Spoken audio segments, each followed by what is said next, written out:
Graziano's got the insight. Bart, I was worried about you last weekend, man. Those Lions go down. That's a rough one. Hey, Pops, break out the yak.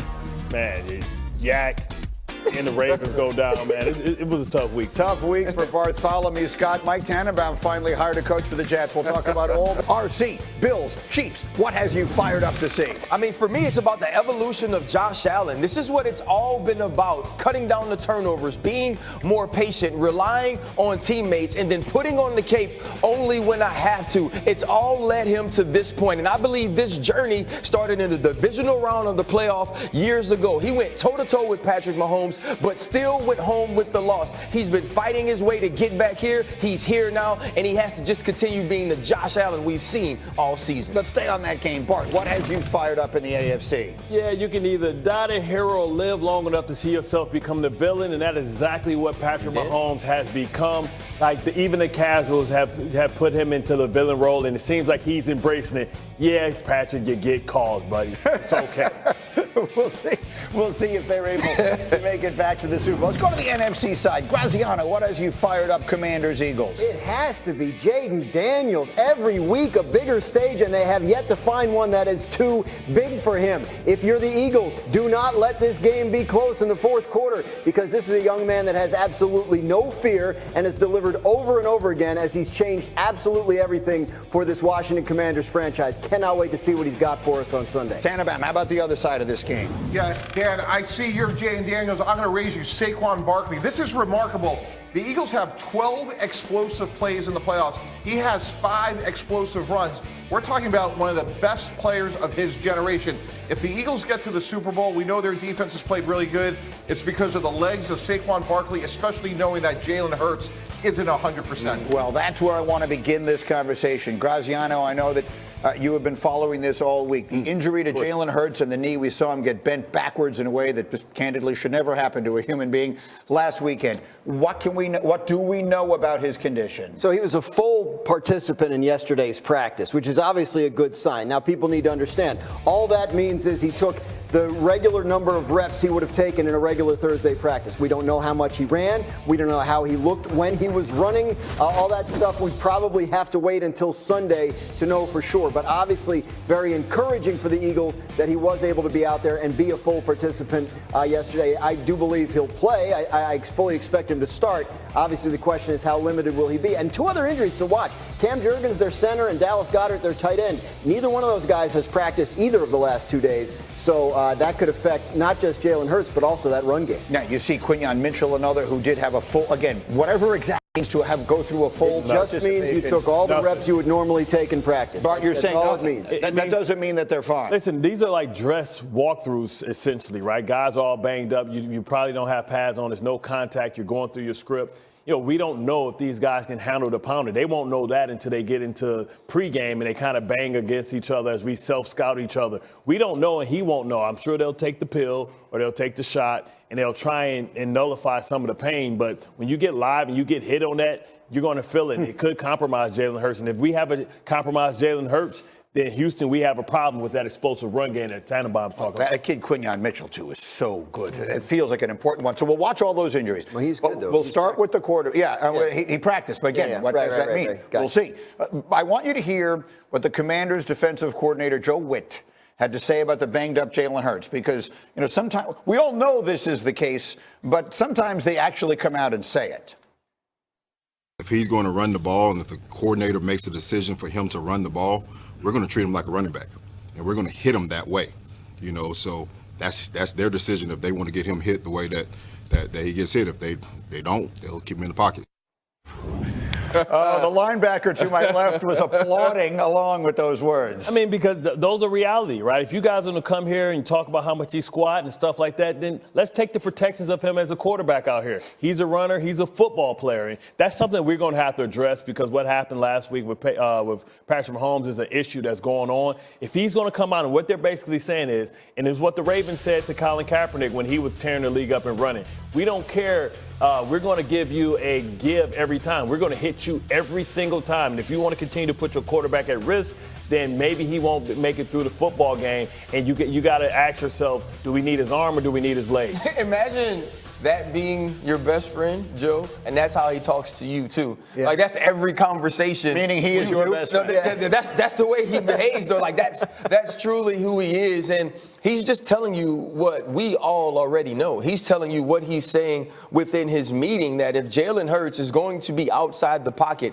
and he's going to put himself in harm's way, if Kellen Moore is going to be comfortable with him playing that way, then we have to make him pay for it. And I think that's the mindset every week, but even more so this week, because as Bart said, I want Jalen Hurts to get up every time and start moving that knee around. I want him to think about protecting himself instead of gaining the extra yard. And the only way you do that is to be extremely physical with him. And I'm going to say this, and I can say this because I'm on TV, overtly so.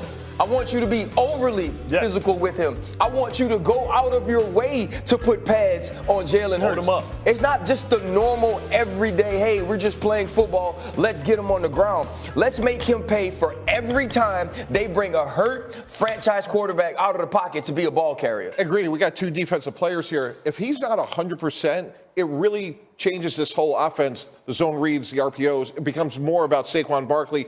Jalen Hurts is his most dangerous when he can be from the pocket and with his legs. So I think what Joe Witt's saying is really fundamental. If we could limit him just to be one way, it really changes the complexion of their whole offense. I can actually give you numbers. So, Cindy, let's put up A39. And perhaps coincidentally, and that's all it is, it was against this same team, against the Commanders, the game that Jalen Hurts got hurt. In the second half, when he is not out there and they're playing with Kenny Pickett and they don't have that same threat of the quarterback in the run game, that's the game where Saquon got shut down. Yes. Look at him in the second half. Under 2 yards a carry. 4 times he was stopped for a loss. It changes it schematically. It changes the whole game. It changes it schematically. And obviously it's the production, but it's not the production. It's the assignment football that changes for you. When you have to pay attention to Jalen Hurts, now you're getting defensive ends who don't get opportunities to crash. Your backside linebacker has to be the scraper. They penetrated in the second half each and every down because they knew there was no threat of quarterback run. Joe Witt moved Frankie Louvu up to the line of scrimmage. Now they're playing with 5-man fronts. It was an entirely different team in that manner. Now, what's the other answer to that? Offensively, you have to say, okay, if we're going to have Marshawn Lattimore matched up one-on-one with A.J. Brown, we have to go to that. If we're going to have Mike Sandestro matched up one-on-one with Devontae Smith, we have to go to that. But when you look at the passing game of the Philadelphia Eagles, can they go out and win that way without Jalen Hurts being able to help Saquon Barkley create some explosive plays? To me, that's the question I've been getting at all week long. Yeah. If this becomes a question of them needing the Eagles, needing to throw it to win, they've been so hesitant for whatever reason. They haven't had to, so it is what it is. But, I mean, are they confident? Are we confident that Jalen Hurts can throw the ball, throw the Eagles to the Super Bowl? Based on what we've seen this year, I am not confident. Like, he hasn't been consistently accurate. He hasn't been consistently productive with his arm. And if he can't run and there's not that threat, I do think it makes it a lot easier for Washington to defend them. Can I be fair? Can I be fair? Right? And I know you watch ball. I know you watch ball. I know you watch ball. A.J. Brown dropped a touchdown last week, right? True. Devontae Smith dropped the football on an unnecessary roughness down the field, hit on the defensive receiver. Those two plays alone change what the statistics of last week's snow game looks like. And so I do believe that if Jalen Hurts has to dig deep, or if the passing game becomes the most important or primary factor for them offensively against a team who plays a ton of man, I do believe he can pass them into the Super Bowl. He definitely can. That wasn't the question. The question was, do we feel confident about it? Based on the way he's played throughout the season, I personally don't. Greedy, this whole conversation is Bill Belichick. If you're going to lose to your opponent, make your opponent beat you left-handed, for whatever reason, injuries or otherwise, this season, the left-handed part of the Philadelphia Eagle offense is their passing offense. And what Joe Witt said, and I'm sure what they're saying is, 5-6-man fronts, we're not going to let Saquon beat us. Quick final word. He has to throw left-handed there. When you don't have it, when you have a compromised quarterback, what happens is now you're playing 10 on 11, not 11 on 11, which is what the modern day quarterback allows you to do. So now it allows that defensive end to flatten down, and it allows that front side linebacker to scrape. But also, you know, this is what Lattimore is here for. Yeah. Right? He's here. So can Jalen Hurts throw that window into a tight window, which those windows a little bit more open last week? I'd hold this thought here all morning long. Our betting Joe Fortenbaugh is going to be with us. We have our Greeny versus Joe competition that we'll get to a little bit later. But let's start in this NFC title game. Joe Fortenbaugh, what is one of your favorite bets on the board? All the focus on Saquon Barkley comes on the ground with the rushing game, right? So let's look for opportunity elsewhere in the passing game by going under 2.5 receptions for Barkley, all right? Numbers inflated a bit because last week we saw 4 receptions against the Rams in the snow where Jalen Hurts wasn't necessarily going to push the football down the field. But historically, he has not been involved that much in the passing game for the Eagles this season. Only about 2.8 targets per game, at which point he's going over this mark 5 times in 18 games. It doesn't happen very often. Look at the opposition in Washington. No defense has given up fewer receptions to opposing running backs than the Commanders. Barkley might eat on the ground in this game, but in the passing game, I don't think he's heavily involved. Joe's got the under. We'll have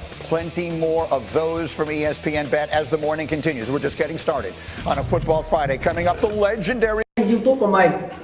Video ngày hôm nay mình lại làm những video tô mỏ để gửi tặng tất cả các bạn đây. Đây là những đồ vật, con vật của mình chuẩn bị tô mỏ để gửi tặng tất cả các bạn. Đấy. Những sản phẩm của mình rất chi là nhiều, đây. Và không thể thiếu được hộp xăm màu của mình này các bạn ơi. Hộp xăm màu giúp mình tạo ra những sản phẩm tuyệt đẹp. Và bây giờ các bạn cùng theo dõi mình tô mỏ nha. Tiếp tục tô mỏ nhé các bạn.